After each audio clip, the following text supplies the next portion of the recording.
Hey, welcome back to Trucking California with Velox 18. I am in Shakopee, Minnesota, a long ways from California. And they say you should learn something new every single day, right? Well, today I learned that this town is pronounced Shakopee, Minnesota, and not Shakopee, like I was calling it in my previous video when I was making this delivery.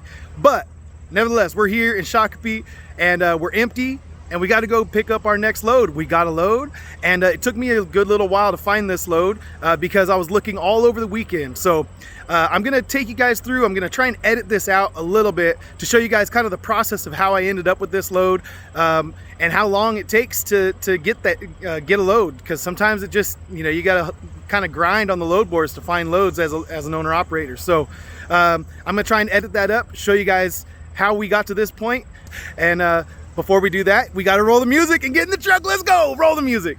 All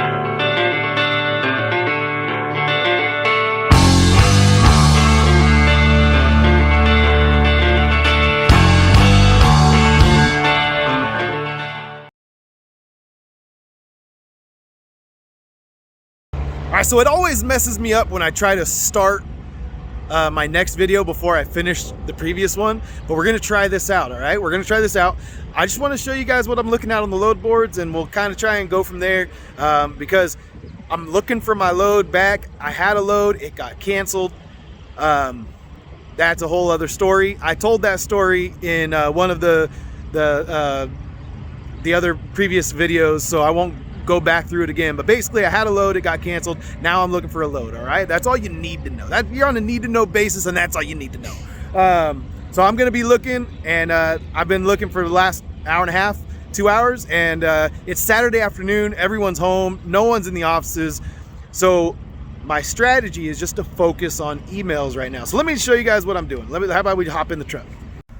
All right, so yeah, I'm recording this at the request of a few people asking to show more of like the negotiation process with the brokers.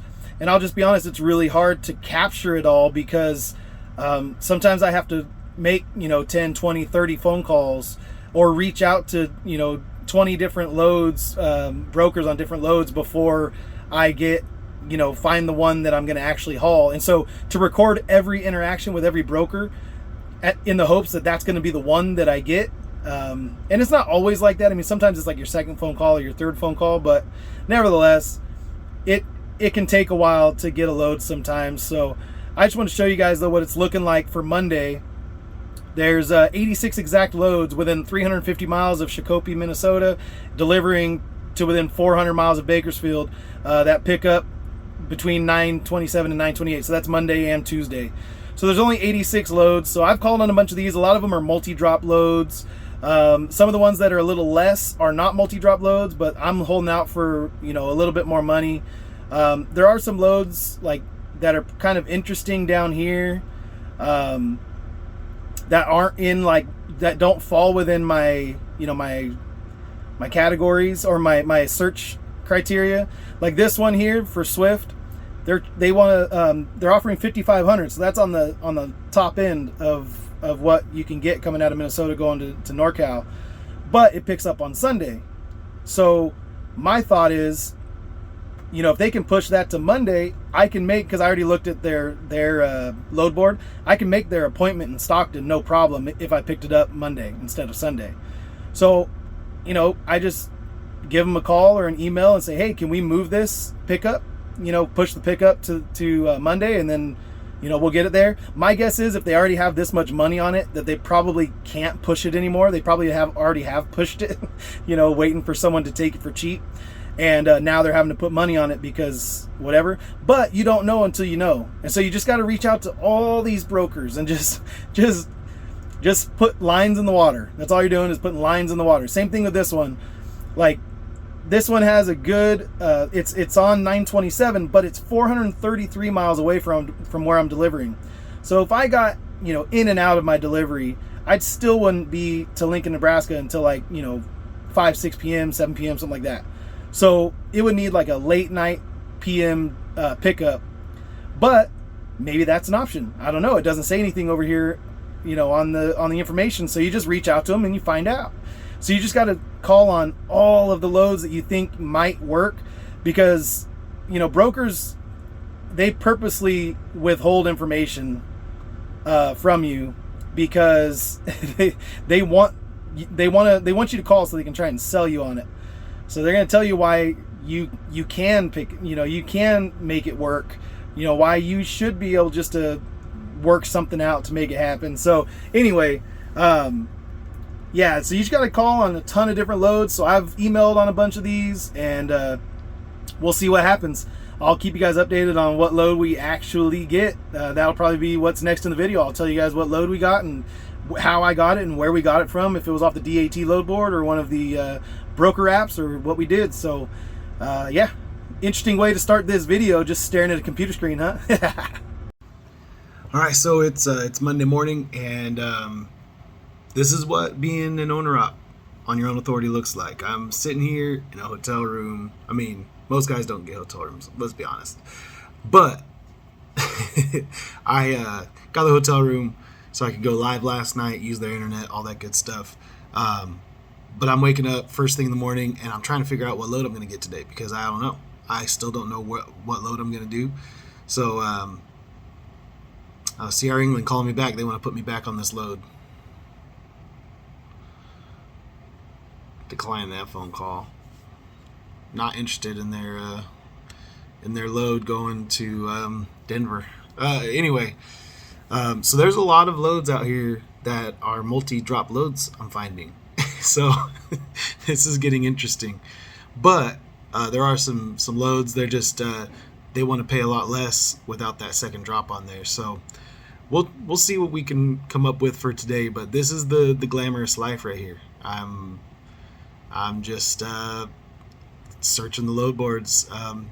We went from 26 loads yesterday, and this morning by 7 a.m. it was up to like 130 or something like that, and now at 8 a.m. it's at 161 loads from 350 miles of Minnesota, Shakopee, Minnesota, to California. So there's a lot of loads out here. There's plenty of freight. I just need to find the right load that drops in the right place that pays the right amount of money. I gotta find the desperate brokers. So we're just poking around right now and seeing, putting the bait in the water. The last guy said, I can't move off of like 4,100, 4,200. And I said, all right, well, I'll just wait till later in the day. Well, what's your MC number? Just so I know for later, just in case. Just because the later in the day it gets, the more likely it is that they're going to put some money on something. So anyway, we'll keep looking for a load, and we'll try and find out where we're going and how we're going to do it. And I got to go make this delivery in about an hour. So once I do that, I'm going to be driving and stuff. I won't be able to look at the load board as it updates and all of that kind of stuff. So this is what the glamorous life of a independent owner op who dispatches himself looks like. You can pay a dispatcher to do this for you, but I don't want to. I want to do it, but it isn't as glamorous as it seems. All right, so we're back in real time now, and on our way up to St. Cloud, Minnesota, to pick up the load we ended up getting. We got it off the DAT load board, and I'm telling you what, it took probably about 10 phone calls on Monday morning, plus probably, 6 or 7 bids on all of the apps, plus the 10 or so emails that I sent on Saturday, just to try to find the right load that would get me where we want to go. So we'll talk more about what this load is, but it's 28 degrees, 23,000 pounds, and we're headed over to St. Cloud, Minnesota, to pick it up right now.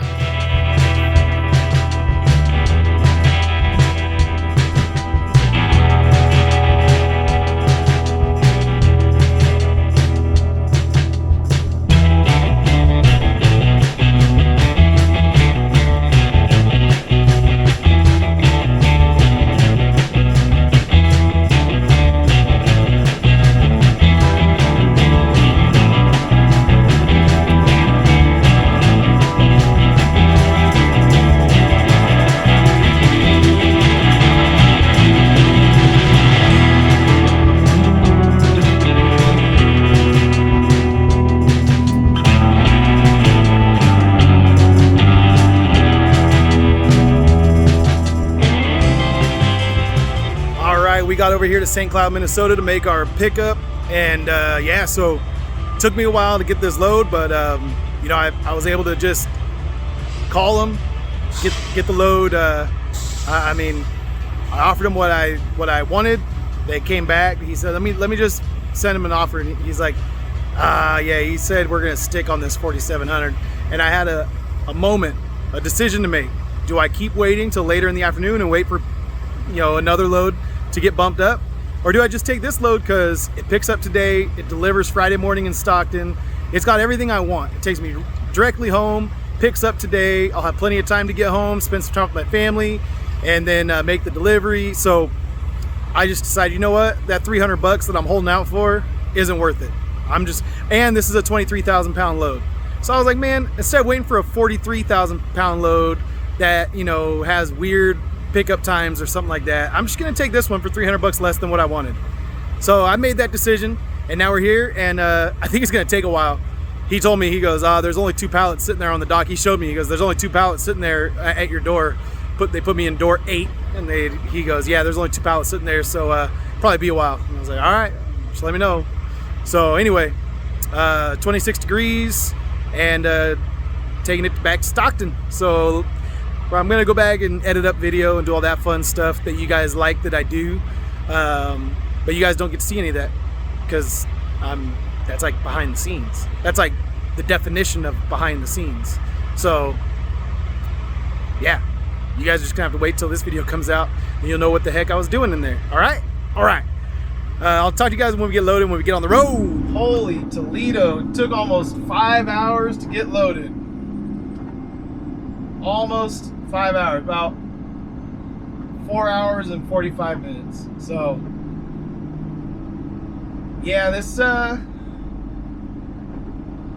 was less than ideal. You know what? I didn't have to stop at that guard shack on my way in, so I was just gonna cruise through it on my way out. But then I saw someone sitting in there, and it made me second guess myself. Well, if he comes out and waves me down, then I'll know I need to stop. Kind of idling out now just to see what he does. Oh no, no one's doing anything. So anyway, so it took a really long time to get loaded, ridiculously long time, and but good news. There's some good news out of that, other than the fact that I have to re-plan out my entire trip because I was kind of starting to look at, you know, where I was gonna go and what I was gonna do, how I was gonna get there, how far I was gonna get tonight before I stopped, and so on and so forth. But the one good thing is they had told me 28 degrees on the rate confirmation, but then when I was over here, they said, no, set it to 60. I was like, all right, I can do that, no problem. I can do 60 easy, 60 all day. But anyway, I was thinking about pulling over right there, but oh well, we'll just keep on trucking. Anyway, so yeah, we're gonna get down the road, and I don't know how far we're gonna get, and I don't know how long this video is gonna be. I don't know any of that right now because kind of just threw my plan out the window right there when it took them that long to load me. I really thought I would be getting across almost all of North Dakota tonight. I'm gonna go across Highway 94. So I'm excited for that. Another new road, another chance for me to get to experience some roads that I've never driven before. And I hear Martin from Trucking Together, the YouTube channel Trucking Together, told me that's one of his favorite drives, Highway 94. So I'm gonna go take that on this trip west, and we'll see how it goes. So with that, I will let you guys listen to some music and get some driving footage, and I'll talk to you guys in a little bit.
so I stopped over here in Fargo, North Dakota. Mostly because I wanted to stop at Fargo. No, because I was hungry. And there's a Petro and there's Popeyes inside. So I'm gonna go in there. Hopefully it's open. And trying to decide what I want to do. Those of you who go OTR long haul, you know the the trip planning aspect. You know, how far can I get tonight? Because they took 5.5 hours to load me, it ate into some of my clock, but I still have a lot of time, but I'm getting tired. So I'm trying to see like how to break up the trip so that I can make the most. You know, I don't want to end up missing out on a day at home because I got tired. You know, I can push through. So I'm gonna have to figure that out and get in here and get some food. All right, so that there's 2 fast food restaurants inside the Petro. One of them's like closed for renovations and the other one's just closed for the night. So I'm gonna run over here to McDonald's, see if I can't get myself in the door. I tried to go to a McDonald's earlier for lunch and they only had drive-through at a truck stop. At a truck stop. Only had drive-through. So yeah, it said, truckers, you can call this number and order your food, and I didn't have time for that. I got run.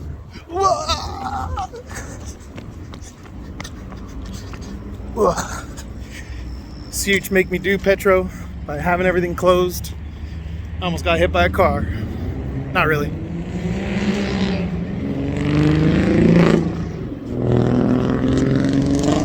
And that's a Volkswagen Jetta. Everything sounds good with glass packs. All right, I'm gonna get myself a Big Mac and hopefully get back on the road. I think I'm gonna get back on the road and just go as far as I can. I think. Oh, I got a good parking spot over there at Petro, so I don't know, we'll see. We'll see.